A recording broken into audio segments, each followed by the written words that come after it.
Welcome back, everybody, to another edition here of the Auburn Undercover podcast on the 24/7 Sports Network. My name is Nathan King. We have our Roundtable edition of the show today, talking about our first big matchup of the season for Auburn, playing at number 10 Penn State, top 10 road game, an opportunity for Auburn to grab a really big win here in only the third game of the Brian Harsin era. We've got our roundtable to discuss the game that will kick off tomorrow night. You'll be listening to this on Friday morning, 6:30 Central Time on ABC. Got Jason Caldwell, Mark Murphy, and Philip Marshall here to break things down before we get into the game day. And Mark, we'll start with you because you have a story up on the website, or when we're recording this, I don't know if it'll be up or not, but playing the Big Ten, playing a Big Ten team is not only something that's not very common for Auburn, but it's not, as Philip said before we started, it's not very common for any sort of SEC team. So this is a pretty rare road game, and Auburn fans should really relish the opportunity in this one and kind of, take advantage of the team that they're playing, because it's not something that happens super often.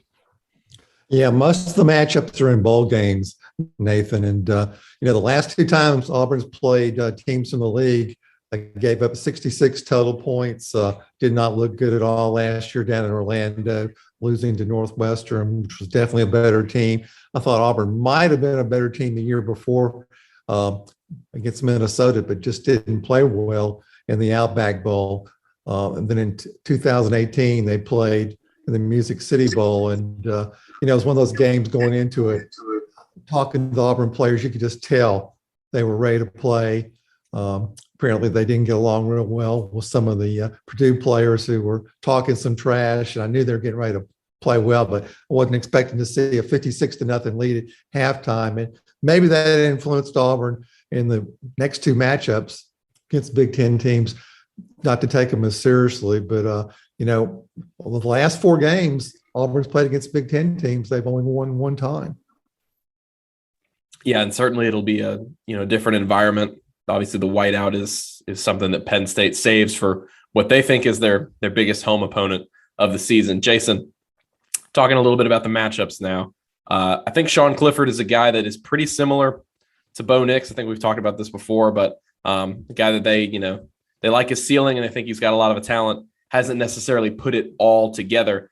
He's also playing under a new coordinator. Mike Yurcich comes over, and so it's only the third game for him. A lot of talk about Bo Nix playing in only his third game under a new offensive system. Same deal for him. What does Auburn have to do to slow down him? And he's got a pair of pretty good receivers out wide too.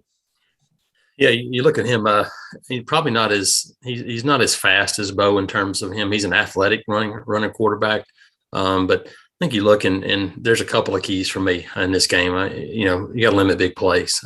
That's really the only offense that Penn State had to speak of in the win over Wisconsin. A couple of big plays in the passing game. They haven't lined up and run the ball exceptionally well so far. And that's, to me, that's big for Auburn. If you can limit them, turn them into a one-dimensional team and make Sean Clifford line up and throw it 35, 40 times, I think that's got to work in your favor.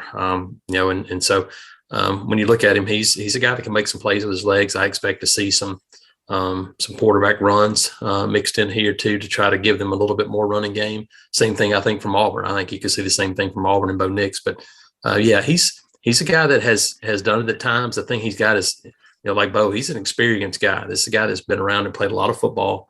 You start looking at these lists of Penn State records, and he's on a lot of these top 10 lists in terms of his yardage and the things he's done. He got 52 combined touchdowns in his career. So he's a guy that has been pretty productive in terms of getting them in the end zone. But I think it's big plays for me. I just don't think that there's a lot of teams that are going to be able to line up and go 12, 13 plays against this Auburn defense and be able to finish it off. So I think that's, to me, that's where it starts when you talk about defending Sean Clifford is make them earn it and not give up a couple of easy ones. Yeah, you look right now, it's Noah Cain, who's a former Auburn target. It was a big Auburn recruiting target. Is their leading rusher right now with 117 yards, couple of touchdowns through two games. And then Clifford is right behind him with 71 yards. Philip, this is a game that, a lot of teams would go into, and this would be a crazy atmosphere and the top 10 team. It certainly will be that for Auburn. It's certainly a massive game.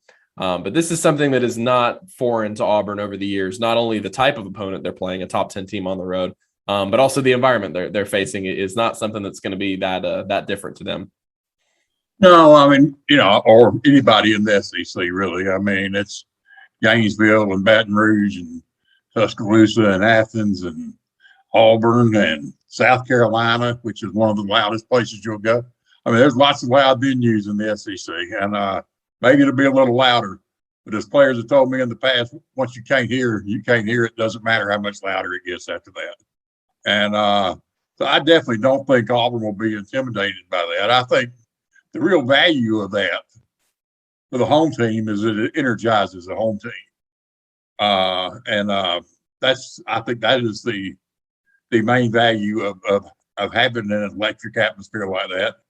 And but I think Auburn will be ready for it. Bo certainly has experienced it. I don't know how anything could be much louder than what he faced in Florida a couple years ago. So I don't think that's going to certainly be the determining factor in the game. I think it's going to be who turns the ball over, who makes mistakes, or who doesn't. And I think stopping the run. And to me, that's the one question I have about Auburn's defense. The interior defensive line is guys who are new or haven't played a lot, and they haven't been challenged either in the first two games. So how they play is going to be interesting to me, and I think will say a lot, because how they play has a lot of impact on how the linebackers play. If they're not getting 320-pound offensive linemen coming out at full speed. But I think that it should be a really entertaining game, and I don't know. It's hard to say who has an edge, if anybody. Yeah, and that's what might lead me to believe that these teams are pretty evenly matched, and like you said, the home field might create a little bit of an edge, similar to how it does for Auburn and Jordan-Hare Stadium. Yeah, Sean Clifford for Penn State. They started out 0-5 last season. He threw 10 interceptions through that 5-game stretch.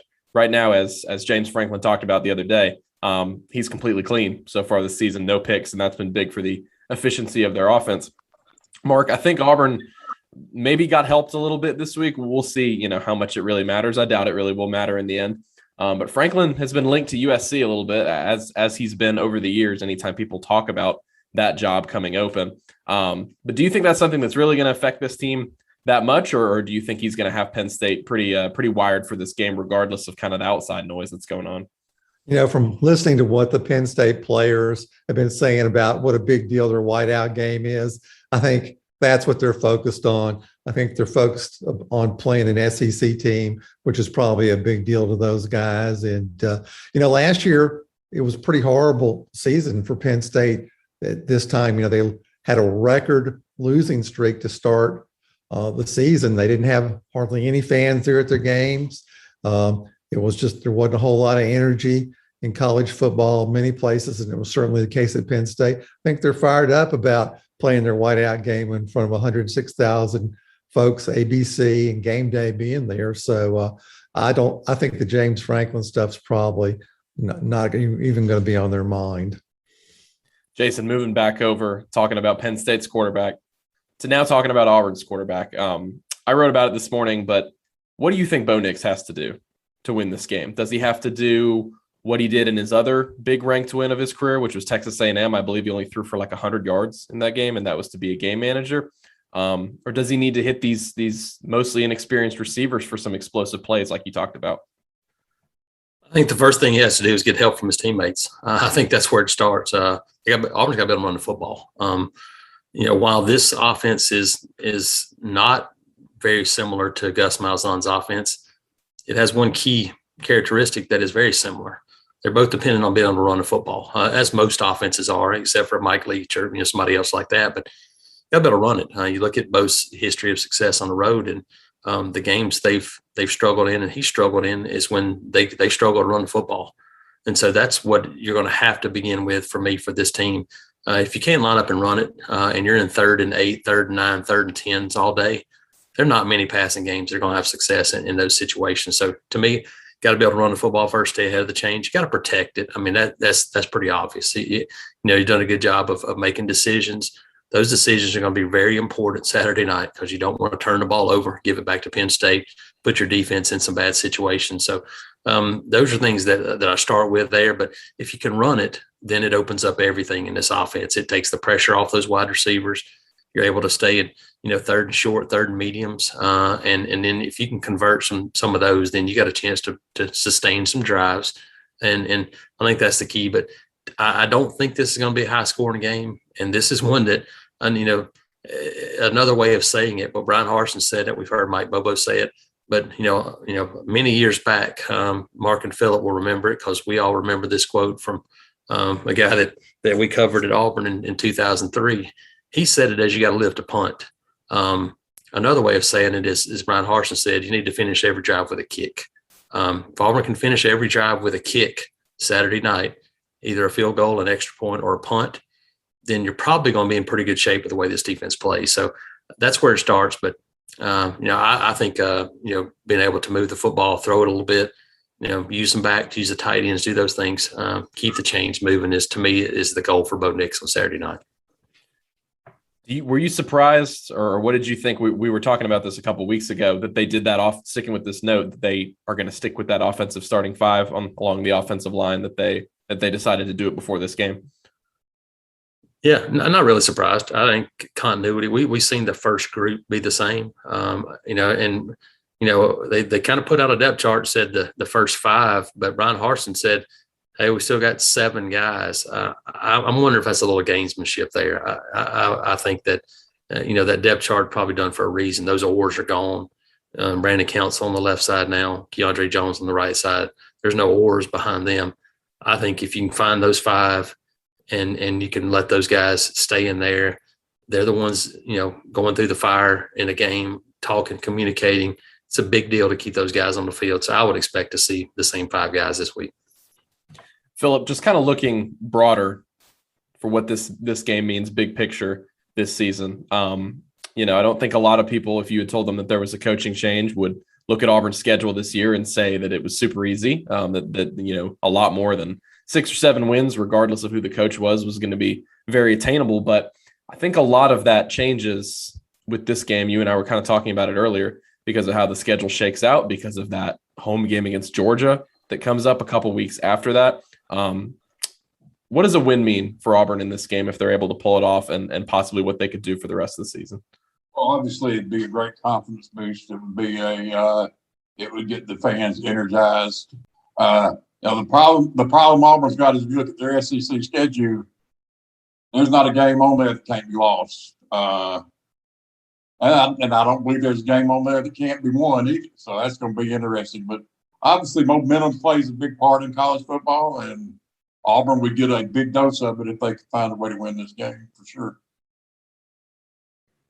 Jason, coming back to you, we've talked about how good that offense looked in that first game in terms of their execution. Hit a little bit of a roadblock there in the second game, but just how much of this actual, the fully fledged version of the Mike Bobo and the Brian Harsin offense, what it can actually do and what the playbook really looks like. How much of that do you think we've really seen through these first couple games, or do you think they were holding back a little bit for this one?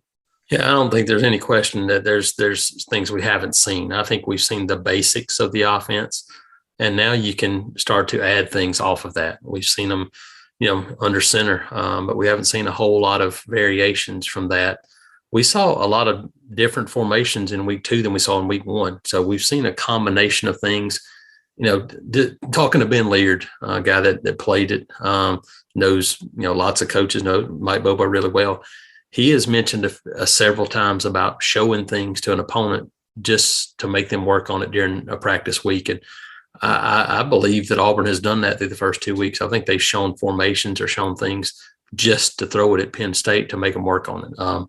I think there'll be some additions, some things we haven't seen yet. But it's, I thought there were going to be bumps along the way. Week 1, smooth sailing, couldn't have been any better. Last week, we saw some of those bumps that you're going to get from a new offense, but heck, you get those from an old offense. We saw those bumps along the way from Gus Malzahn, who, in his 6th or 7th year. I think that's just part of it. Alabama had some of those bumps against Mercer. It happens early in the season sometimes. I think it was probably a good thing for this Auburn team to make sure they go, okay, look, guys, you're not perfect. Week 1 was good, but you got to go out there and execute, and every play has to be done correctly. And so, I think there's things we'll see Saturday night that we haven't seen this year. But I think the base of this offense is going to be the same. I think it's going to be get Tank Bigsby downhill, play action passing. And, to me, one of the more interesting things is this offensive line, much maligned, but when they were healthy last year and when Tank Bigsby was healthy last year, those guys lined up and ran the football. I would imagine that they're probably going to have pretty good incentive on Saturday night to come out and show the world that they're better than people think they are.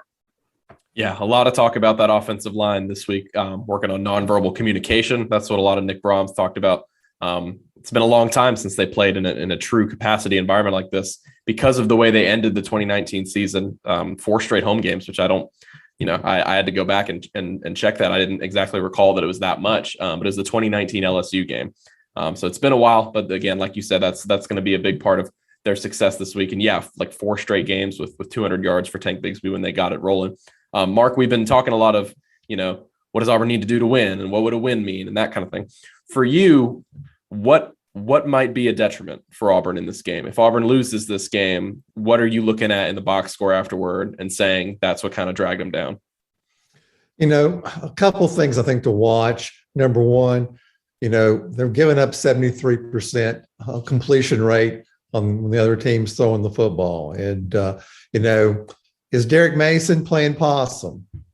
I think he probably is to a degree, but still, you got to go out there and prove you can do it against some quality wide receivers. And if that quarterback has time to sit back there and pick out receivers, those receivers aren't real big, but they're shifty, and they can make somebody miss in the secondary and turn a 15-yard pass into a really big play. And, Auburn has been very good at avoiding big plays this season on defense, but they haven't really been challenged deep much at all. The other thing is what Philip mentioned, just looking at Auburn's defensive front on my wide angle binoculars, which I always do the first couple series of games, those guys aren't that big, the ones they're starting in there, because they're not starting Tony Fair, who is big and who's a run stopper. So it looks like they're basically lining up 4 defensive ends there on their front 4, which they've run a lot of 4-man front so far this year. So I'm going to be watching that. I'm also really interested to see if Auburn is going to be really aggressive trying to get after the quarterback, because Penn State hasn't had a whole lot of success running the football this year, and they don't seem to have any backs that are kind of scary running the ball. So you're going to see some corner blitzes. You're going to see some safety blitzes. You're going to see some combinations of that. You're going to see a lot of twist inside. Auburn's got the potential to be a really good pass rushing team this year. So that'll be fun to watch. And then offensively, when they get down in the red zone, they were good week 1. They were 4-4. Last week, they got down 4 times and they kicked 2 field goals. One of them was because of delay game penalty down there on the goal line, which Bo Nix is trying to calm down his own student section. Well, he's not going to be able to calm down the student section this week. So they've got to execute cleanly. And just go back and look at that game at Wisconsin. Wisconsin could have easily beaten Penn State if they hadn't self-destructed down in the red zone. So basic football, take the snap, hand it off to the running back. And just junior high stuff. And sometimes when you're in a real pressure situation, playing against athletic teams, and you really want to win, sometimes you make mistakes. And Bo Nix is a junior now. He's played in a lot of big games, home and on the road. He should be able to handle that.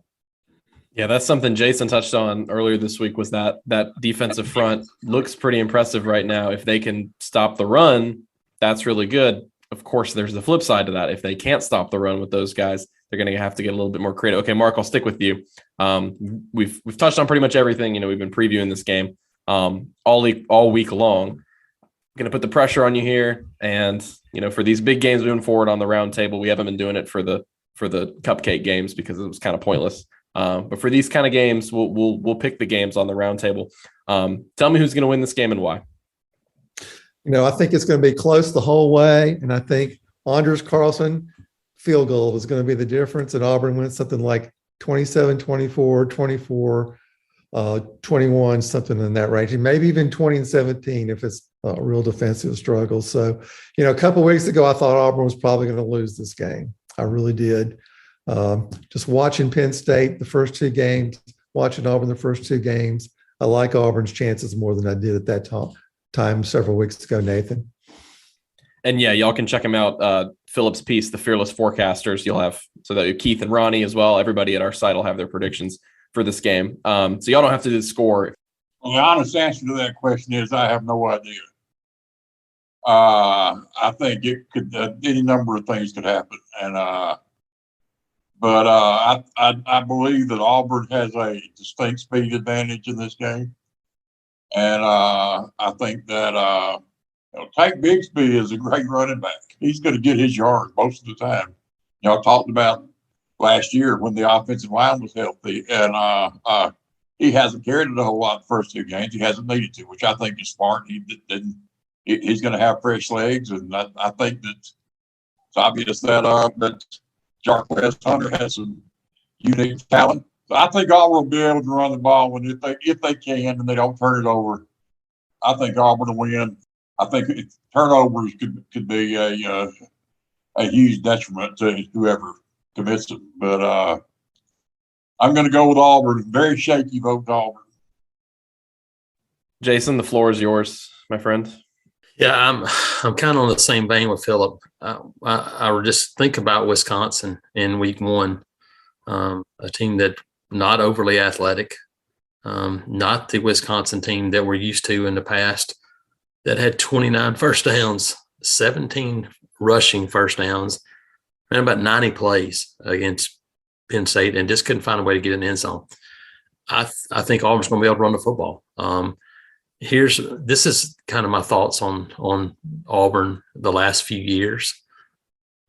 When they play a team on the road that has a dominant unit, either a dominant offense or a dominant defense, is when they run into trouble. We've seen Alabama's offense the last couple of years, Georgia's defense the last couple of years, LSU's offense 2019. Even then, it was more of a defensive struggle.